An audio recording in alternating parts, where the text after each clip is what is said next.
सरकारी अस्पताल में डॉक्टरों व कर्मचारियों के साथ इलाज कराने आने वाले नागरिकों के द्वारा मारपीट करने की घटना में कोई कार्रवाई अमल नहीं लाई जाने के कारण नाराज कर्मचारियों ने आज अपना कामकाज ठप करके हड़ताल रखी। कर्मचारी नेता टेकचंद ने बताया कि होडल के सरकारी अस्पताल में MLR कटाने आने वाले नागरिकों के द्वारा अस्पताल में तैनात डॉक्टर व कर्मचारियों के साथ मारपीट की जाती है। इसके अलावा अस्पताल में तोड़फोड़ की घटना को भी अंजाम दिया जाता है।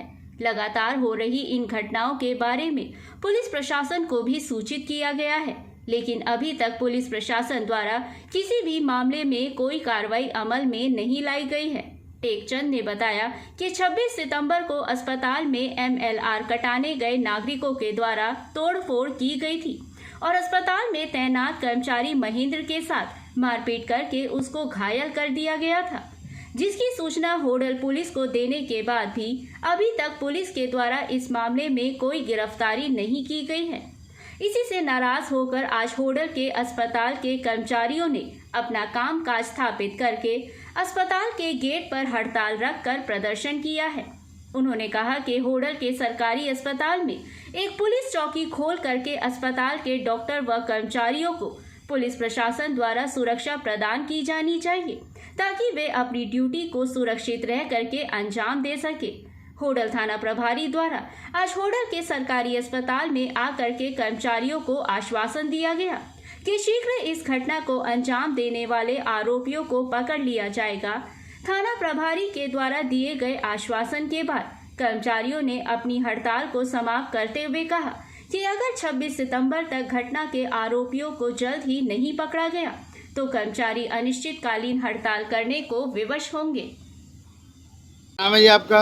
मेरा नाम टेकचंद है जी। टेकचंद जी, आज आप गवर्नमेंट हॉस्पिटल होडल में गेट पर बैठे हुए हैं, क्या आपने हड़ताल की हुई है, क्या मुद्दा है? हमारा मुद्दा काफ़ी दिनों से चला हुआ है जी। हमारे इस अस्पताल में हमारे कर्मचारियों के साथ कई बार वारदातें हो चुकी हैं। इससे पहले भी MLR जो पार्टियाँ यहाँ पे आती हैं, झगड़ा कर जाती है, आपस की लड़ाई होती है, कर्मचारियों के साथ हाथापाई हो जाती है। कई बार यहाँ तक कि सरकारी संपत्ति को भी ऐसे तहस नहस कर दिया है कि उसे आज तक वो सही भी नहीं हुई।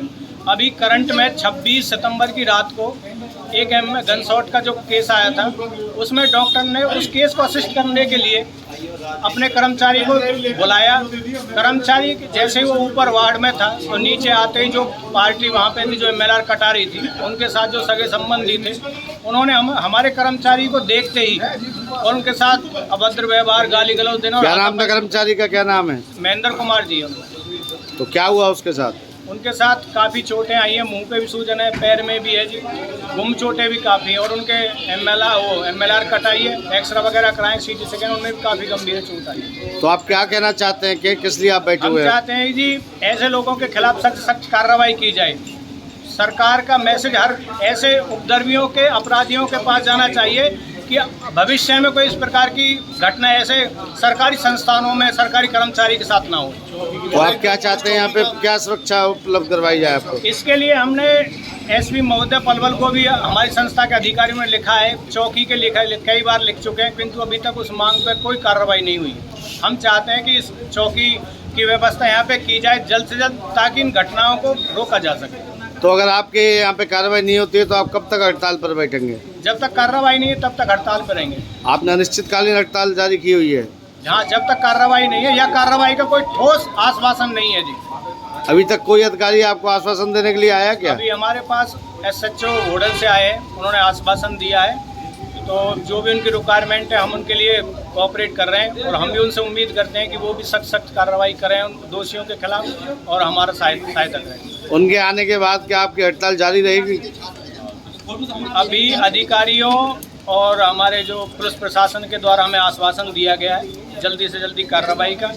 हम उन आश्वासन के उस पर आज अपने कार्रवाई जो पब्लिक सेवाओं से सुचारू रूप से शुरू करते हैं। यदि फिर भी जल्दी कार्रवाई नहीं हो पाती है तो फिर आगामी यूनियन द्वारा जो भी रणनीति बनाई जाएगी वो आगे बता दी जाएगी। BB News 24 लाइव से बातचीत करने के लिए धन्यवाद।